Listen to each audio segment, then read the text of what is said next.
trazendo uma entrevista que vai falar naturalmente da atualidade dos meios de comunicação, do marketing, que eu acho muito importante para todos. Eu recebo aqui na nossa programação o Maurício Costa, no desenrolar da nossa programação. O Maurício Costa atua hoje como consultor de empresas para assuntos de valor agregado, construção de marcas e licenciamentos nacionais e internacionais.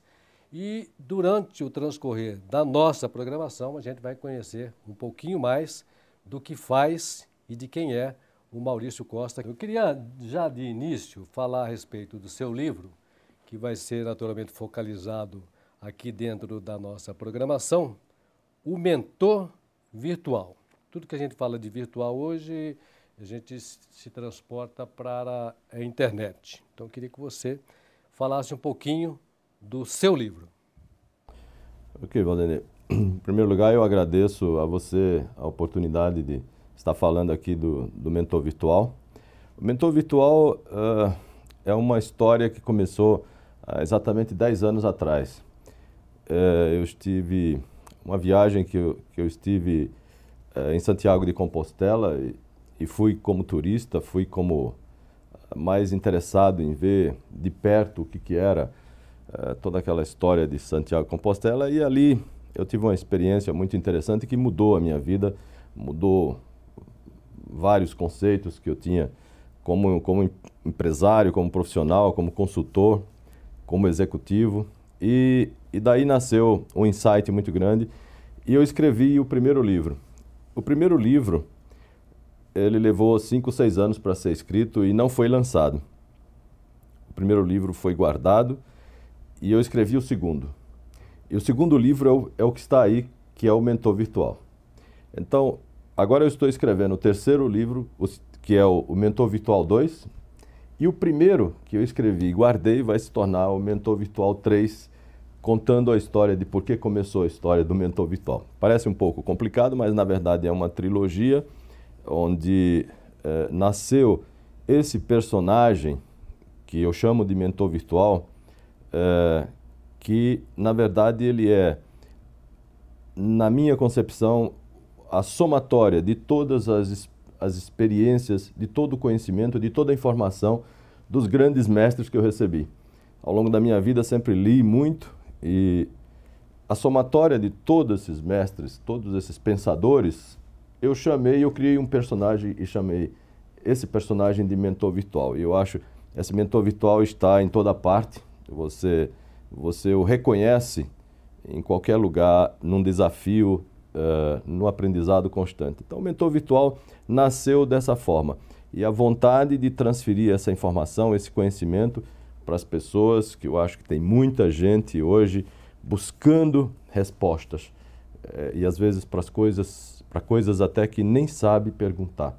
Então, o meu propósito com o Mentor Virtual se resume nessas poucas palavras. Se eu estiver errado, você pode me corrigir, mas outro dia acho que eu li no seu blog que você está colocando alguns capítulos, alguns fragmentos do seu novo livro, Mentor Virtual, no blog. Isso nos dias de hoje não corre um risco de alguém sugar isso? Olha, a internet ela é de todo mundo. Então, da mesma forma que tem muita gente correta, honesta, gente boa, tem também muita gente maldosa, tem muita gente que vai lá para buscar informação, para copiar. Eu sei de pessoas que entram no meu blog para copiar o que eu estou falando e no dia seguinte falar no seu programa de rádio, escrever no seu livro, mas eu acho que a comunicação, a informação, melhor dizendo, o conhecimento hoje, a gente não tem que estar buscando a propriedade da informação, mas a disseminação da informação. Eu estou muito mais preocupado com a disseminação desta informação, do conhecimento, do que propriamente com a autoria. Eu acho que as pessoas percebem quando alguém cria um estilo, as pessoas percebem quando esse estilo está sendo copiado.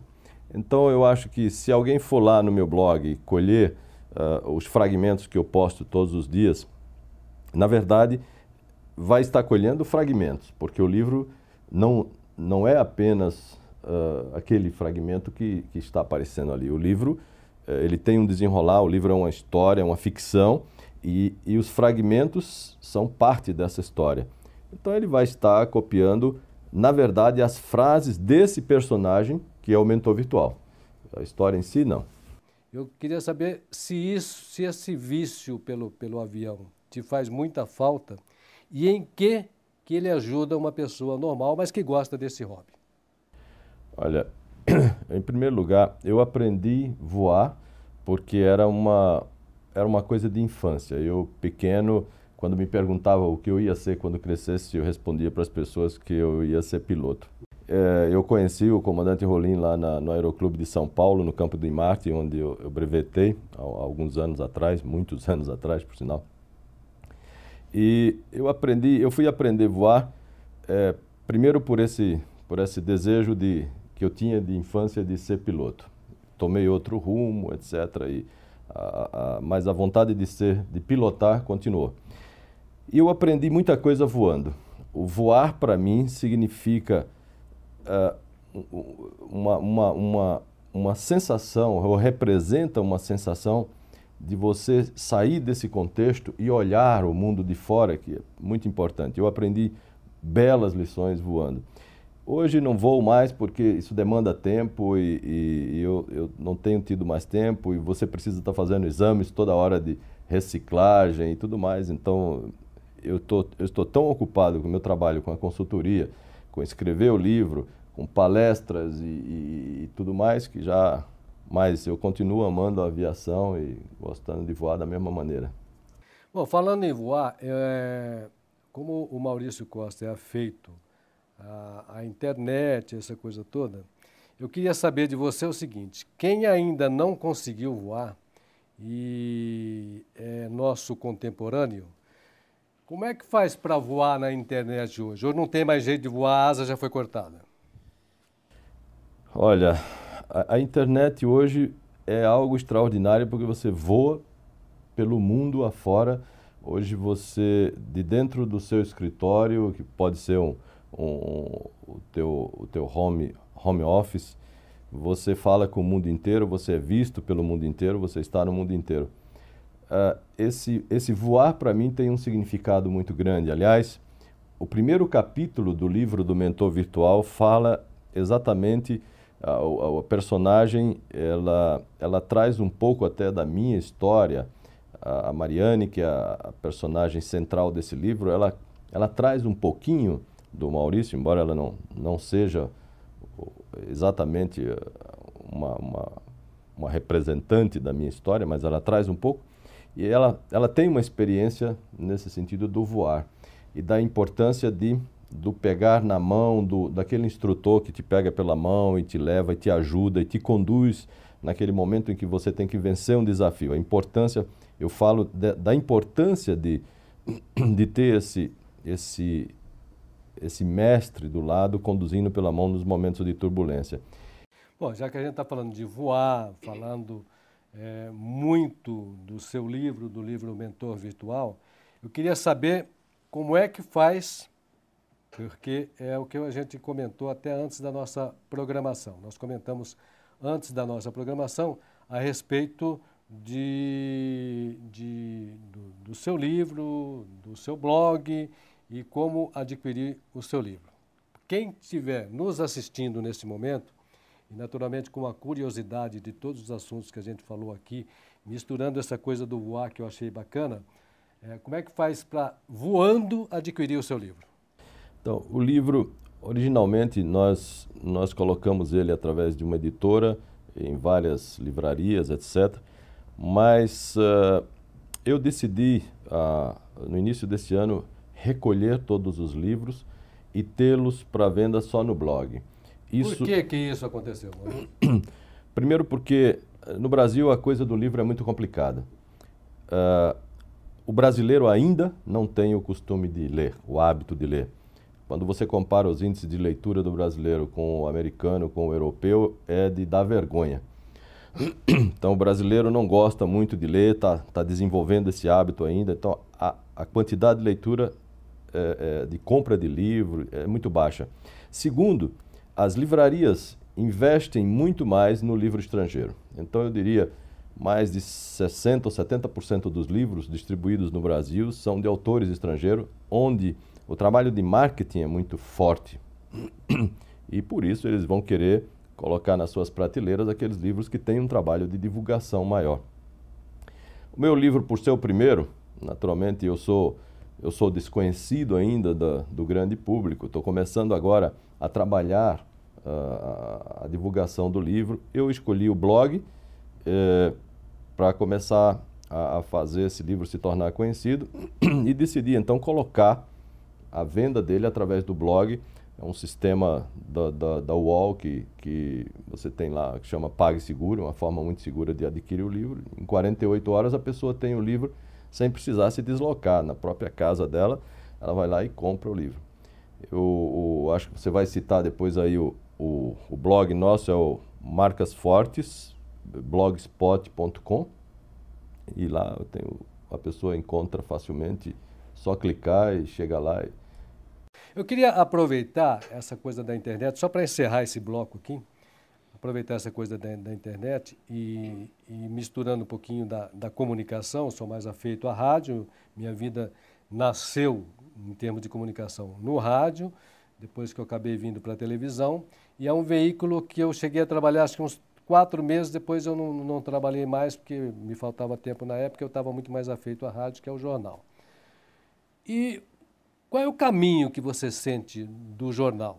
De pegar o jornal na mão e estar lendo? Porque a gente viu nesses dias um jornal da maior tradição deixar de estar nas bancas e deixar de estar na casa do assinante para estar somente na internet, que é o Jornal do Brasil. Como é que você vê esse processo no nosso país?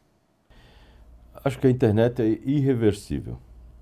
Os meios de comunicações eletrônicos vão crescer e crescer cada vez mais.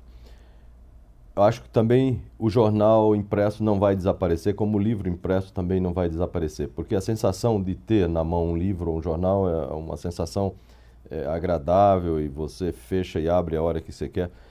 Mas eu acho que o grande problema com o jornal e com a revista atual é o excesso de propaganda. Você pega qualquer revista hoje da atualidade, eu não vou citar nomes, mas a começar da mais famosa, e a quantidade de propaganda, de anúncios é tão grande que você fica procurando aonde está a matéria. Então, o leitor está se cansando um pouco dessa poluição de informação comercial. O percentual que antigamente era de propaganda virou matéria, o percentual que era de matéria virou propaganda. A propaganda ficou tão massificada que hoje quem está conseguindo conquistar a visibilidade são as grandes empresas que podem investir bilhões em propaganda e ocupam de uma vez só 5, 6 páginas dentro de uma revista. Ou seja, aquele que investe numa página só, antigamente investir numa página inteira já era uma coisa desafiante. A maioria fazia meia página, um quarto de página. Agora, uma página não resolve, tem que ser 5 páginas. Isso está poluindo a revista, está poluindo o jornal, anúncio demais. E a literatura, que é o que interessa para o leitor, o artigo, a matéria, está ficando cada vez mais rala dentro do jornal e da revista. Muito bem, nós estamos conversando com Maurício Costa, autor do livro O Mentor Virtual,